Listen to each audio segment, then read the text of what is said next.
سب سے اعلیٰ درجے کا اسلام کیا ہے؟ من سلم المسلمون من لسانہ و یدہ۔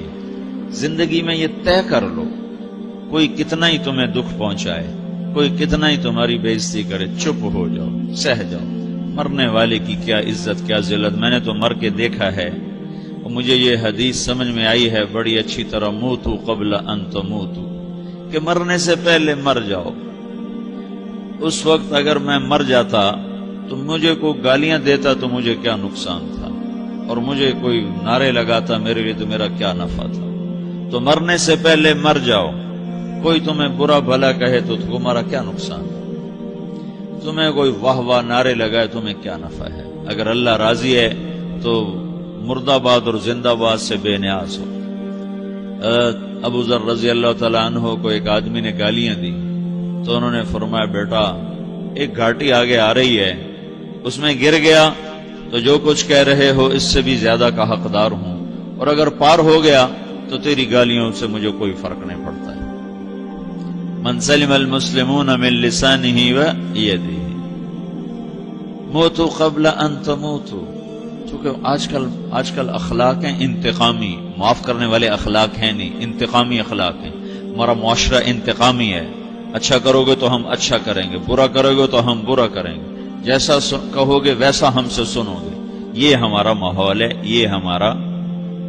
ایک ماں کہہ رہی تھی دوسری ماں کو، میرے پترا کدی کسی نے واسطے سلام نہیں کیتا، بڑے فخر سے کہہ رہی ہے، ہمارے اپنے گاؤں کی بات بات، میرے پترا کدی نہیں کسی نے واسطے سلام کیتا، مائی جڑا کرے انہوں کریں دیں، جڑا نہ کرے انہوں پوچھ دے ہی کوئی نہیں۔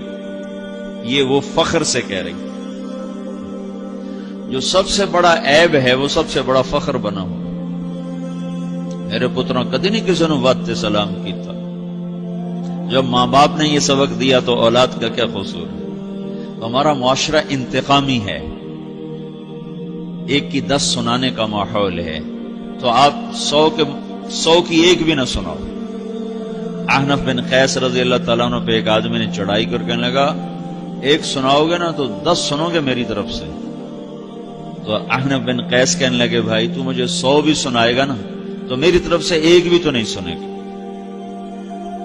ایک آدمی ان کی بڑی بےزتی کر رہا تھا اور وہ چل رہے تھے اور وہ 100 گالیاں بک رہا ہے۔ جب آ گیا نا قریب شہر تو کہنے لگے، دیکھا میرا قبیلہ یہاں رہتا ہے، اگر کسی نے سن لیا نا تو تیری بڑی دھلائی کر دے گا، تو نے جو مجھے گالیاں دینی میں کھڑا ہوں یہیں تو دے لے، تو اپنا سارا زور پورا کر لے تاکہ آگے تجھے کوئی تکلیف نہ پہنچا دے میری وجہ سے۔ تو وہ پاؤں پہ گر کے معافی مانگنے لگا کہ واقعی تو بڑے حلم والا۔ وہ مشہور تھے اپنے حلم میں، بردباری، اور لوگ ان کا امتحان لینے آیا کرتے تھے کہ بھئی کوئی ہے جو احنف کو غصہ دلا دے، تو لوگ ناکام ہو جاتے تھے، ان کو غصہ نہیں آتا۔ ایسے ایک عرب سردار گزرا معن بن زائدہ، وہ بھی اپنے حلم میں بڑے مشہور تھے۔ ایک دفعہ لوگوں میں شرط لگ گئی، کوئی ہے معن بن زائدہ کو غصہ دلائے تو ہم اس کو انعام دیں گے۔ تو ایک شاعر نے کہا، میں غصہ دلاتا ہوں، تم دیکھنا ایسے سیخ پا ہو جائے گا جیسے جانور۔ تو وہ چلا گیا اس کی مجلس میں، دربار لگا، عرب سردار تھا بہت بڑا، دربار لگا ہوا، تو کہتا السلام علیکم، وعلیکم السلام۔ تو معن بن زائدہ پر ایک دور بڑے فقر کا گزرا تھا، پھر اللہ نے اس کو بہت بڑی سرداری دی، بنو عباس کا بہت بڑا یہ وزیر گورنر تھا۔ تو کہتا اتذکر اذ لحافک جلد شاۃ واذ نعلاک من جلد البعیر، کہوں بھائی تجھے یاد ہے جب تیرا بستر بکری کی کھال تھا اور تیرے جوتے اونٹ کی کھال کے تھے؟ تو کہنے لگا کیوں نہیں یاد، بھلا کوئی ماضی بھی بھولتا ہے؟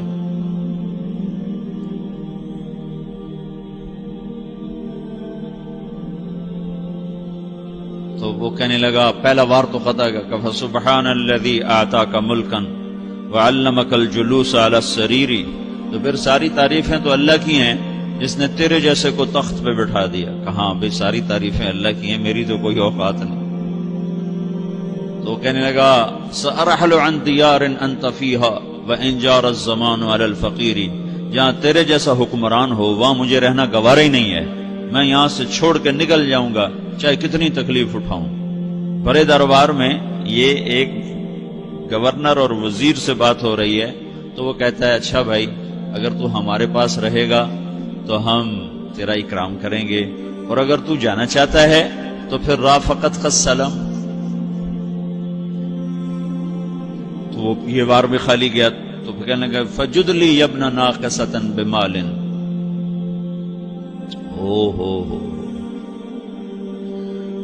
او گندی ماں کے بیٹے مجھے کچھ عطا بھی کر، میں بغیر پیسے کے سفر کیسے کروں گا؟ عرب کو کسی کو بھی ماں کی گالی دے دینا اور پھر عرب سردار ہو.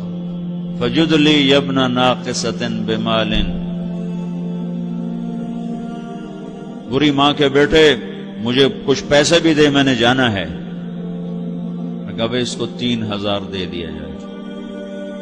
اللہ تو کہنے لگا قلیل ما آتیتنی و انی لأتمو منک فی الکثیر، یہ تو بہت تھوڑا تو نے دیا ہے، مجھے اور دے. کہا اچھا بھائی 3000 اور دے دو. تو وہ شاعر کی بھی آنکھیں پھٹ گئیں. کہنے لگا اب ٹھہر جا ٹھہر جا، اب میں تیری اصل تجھے بتاتا ہوں. سألت اللہ ان یبکیک ذخرا فما لک فی البریۃ من نذیر، میں اللہ سے دعا کرتا ہوں اللہ تیرے جیسوں کو سلامت رکھے، تیرے جیسا دنیا میں کسی ماں نے جنا ہی کوئی نہیں. فمنک الجود والافضال حقا وفضل یدیک کالبحر الغزیر، تو ہی سخی ہے، تو ہی کریم ہے، اور سمندر بھی تیری سخاوت کے آگے کچھ نہیں ہے. تو نے کہا اچھا بھائی تو نے ہماری برائی کی، ہم نے تمہیں 6000 دیے، اب تو نے ہماری تعریف کی، اب 10,000 اور دے دو اس کو. باتیں ہی رہ گئیں، باتیں ہی رہ گئیں. کہاں سے لائیں ایسے لوگ؟ ہمارا معاشرہ انتقامی ہے، بدلہ لینے کا ہے، بدلہ لینے کا. تو میرے ساتھ کیا میں نے بھی کرنا ہے. اعلیٰ درجے کا اسلام یہ سکھا رہا نہیں چپ ہو جاؤ، سلام مت بن جاؤ، سلامتی بن جاؤ، سلامتی کی علامت بن جاؤ. من سلم المسلمون من لسانہ ویدہ. اب وہ سوال کرتا ہے یا رسول اللہ ای الایمان افضل، سب سے اعلیٰ درجے کا ایمان کیا ہے؟ اسلام کیا ہے؟ کلمہ، نماز، روزہ، حج، زکات. اعلیٰ درجے کا اسلام کیا ہے؟ من سلم المسلمون من لسانہ ویدہ. یہ اخلاق کا ادنا درجہ ہے، ادنا درجہ ہے. ادنا درجے پر پہنچ کر آپ اسلام میں اعلیٰ درجے پر آ سکتے ہیں. وہ سوال کرتا ہے ایمان کیا ہے؟ تو آپ نے کہا اللہ پر، فرشتوں پر، کتابوں پر، رسولوں پر، موت کے بعد کی زندگی پر، تقدیر پر. اب ایک اور سائل سوال کرتا ہے ای الایمان افضل، سب سے اعلیٰ درجے کا ایمان کیا ہے؟ تو آپ نے فرمایا حسن الاخلاق، اچھے اخلاق سب سے اعلیٰ درجے کا ایمان ہے. جو آدمی اسلام میں، جو آدمی اخلاق میں، جو مرد عورت اخلاق میں ادنا درجے پر ہوتا ہے وہ اسلام میں اعلیٰ درجے پر پہنچتا ہے. اب اگر وہ اخلاق میں اعلیٰ درجے پر آ جائے تو اب یہ کہاں پہنچے گا؟ اب یہ کہاں پہنچے گا؟ میرا نبی کہہ رہا ہے سب سے اعلیٰ درجے کا ایمان ہے حسن اخلاق، حسن اخلاق.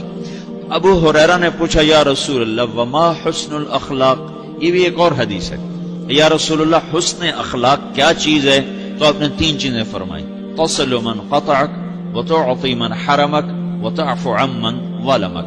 جو تم سے توڑے نہ تم اس سے جوڑو. نہیں کرتا سلام نہ کریں، کوئی ہم چھوٹے باپ کے ہیں، ہم تو کبھی بھی نہ کریں، ہم تو کبھی بھی نہ منہ تھوکیں بھی نہیں ہم تو میرا نبی کہہ رہا ہے جو توڑے تم اس سے جوڑو، جو محروم کرے اس سے عطا کرو، جو زیادتی کرے اس سے درگزر کرو. یہ 3 کام جو عورت مرد کر لے گا یہ اخلاق کے اعلیٰ درجے میں ہے. جب یہ اخلاق کے اعلیٰ درجے پر پہنچتا ہے تو پھر میرا نبی کیا بشارت دیتا ہے؟ ادنا درجے پر پہنچ کر تو اعلیٰ مسلمان کی بشارت ہے، اور اخلاق میں اعلیٰ درجے پر پہنچ کر میرا نبی کہتا ہے کاد الحلیم ان یکون نبیا، اعلیٰ اخلاق والا بس نبی بنتے بنتے رہ جاتا ہے. اعلیٰ اخلاق والا ایسے ہے جیسے کہ نبی، قریب ہے کہ وہ نبی بن جائے. یہ تو ہے نا ترجمہ، لیکن ہم ہمارے اردو میں کہتے ہیں وہ نبی بنتے بنتے بنتے رہ گیا.